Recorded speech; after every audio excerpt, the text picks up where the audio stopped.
This next story is the teacher. Let's talk about the teacher with the teacher that sent that message out. By the way, for the people that follow Snopes, I don't care whether this is true or if it's not true. The principle. All I care about, the principle of the story is absolutely fascinating. I read this the other day. It says the teacher fails the entire class. Okay, teacher fails an entire class. An economic professor at a local college made a statement that she had never failed a single student before, but had recently failed an entire class. That class had insisted that socialism worked and that no one else would be poor and no one would be rich, a great equalizer. The professor said, okay, we will have an experiment in this class on this plan. All grades will be average and everyone will receive the same grade. No one else will fail and no one will receive an A. Substituting grades for dollars, something closer to home and more readily understood at all. After the first test, the grades were average and everyone got a B. The students who studied hard were upset and the students who studied little were happy. At the second test rolled around, the students who studied little had studied even less, and the ones who had studied hard decided they wanted a free ride too, so they studied little. The second test average was a D.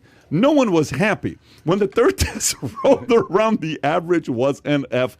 As the test proceeded, the scores never increased as bickering, blame, and name-calling all result in hard feelings, and no one would study for the benefit of anyone else. To their great surprise, all failed, and the professors told them that socialism would also be ultimately fail when the reward is great, the effort succeed, et cetera, et cetera. Then she makes 5 points. Okay, these are the 5 points.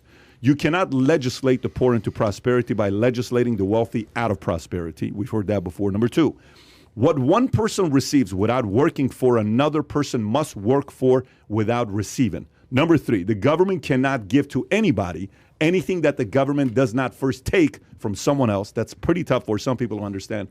Number 4, you cannot multiply wealth by dividing it. And number 5, when half of the people get the idea that they do not have to work because the other half is going to take care of them, and when the other half gets the idea that it does no good to work because somebody else is going to get what they work for, that is the beginning of the end of any nation.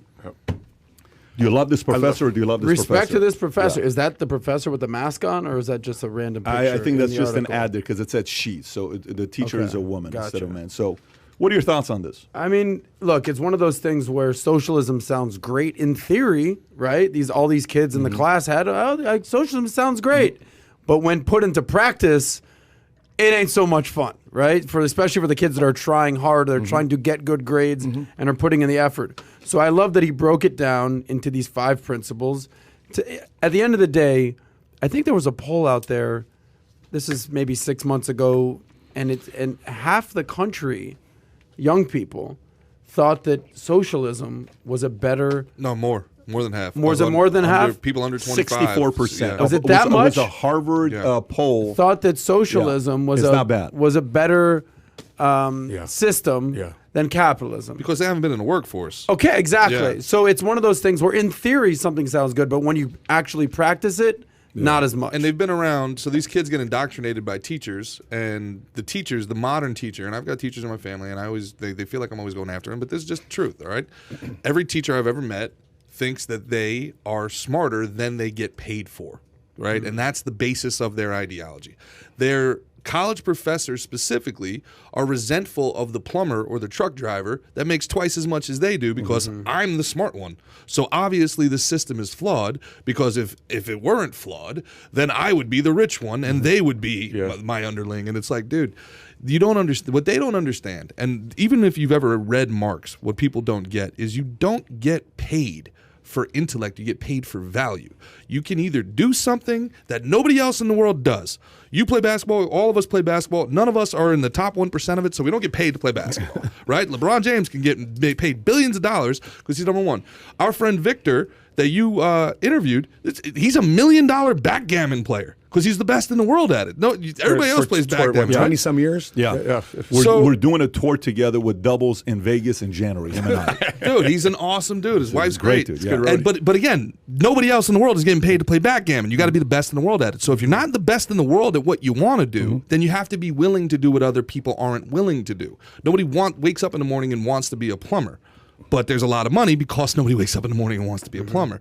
That's what these lessons don't teach, man. And when you're looking at a situation like this, that really wasn't socialism so much. It was this egalitarian utopia, man, where it's like, we're all going to be the same together. That's nonsensical. I don't know if that's true, but I do know it is true. What actually did happen in Michigan, and there was one in Brooklyn, there was a vegan Marxist restaurant where they wanted to eschew capitalism, and they basically said, eat what you want, we'll make it, pay us what you think is right. Men, whatever you think is right. Women, you got to pay 22% more than women do to make up for the wage $5 gap. of grass. Here we go. They're gone. They're out of business.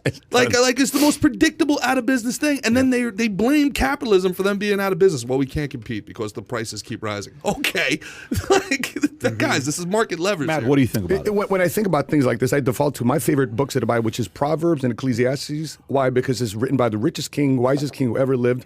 And here's what he says about this. Proverbs 13, chapter 4 says, the soul of the lazy man desires and has nothing, but the soul of the diligent shall be made rich. So it depends on how you want to attack life. You want to go and attack life and say, I want everybody else to help me out, but I'm willing to contribute back to society. Well, you should not get back anything in return. But if you want to contribute back to society, you want to be diligent. You're getting up, you're doing your part. And that's probably one of the hardest things because you mentioned earlier that what's the biggest platform today? The people who are lazy, the people who want to complain. That's who's got the biggest platform. I had the greatest compliment the other day on my YouTube channel at Seven Figure Squad. Somebody says, "You, Mr. Wannabe Junior Valuetainment." What's that supposed to be? You guys are rich because you have no college degree. So why you get mad at us? Yeah. Why you getting mad at us? Well, let me ask you something on that, because I don't think we throw around this word lazy. I don't think they're lazy. I just don't think they don't want to do anything they don't desire doing. Like they'll work nobody hard. does. Who wants to do something they don't want to do? I feel like is the difference. So if you enjoyed this little short segment from the podcast that we did, here's another short segment to watch. Or if you want to see the entire podcast, click over here. Take care, everybody. Bye-bye.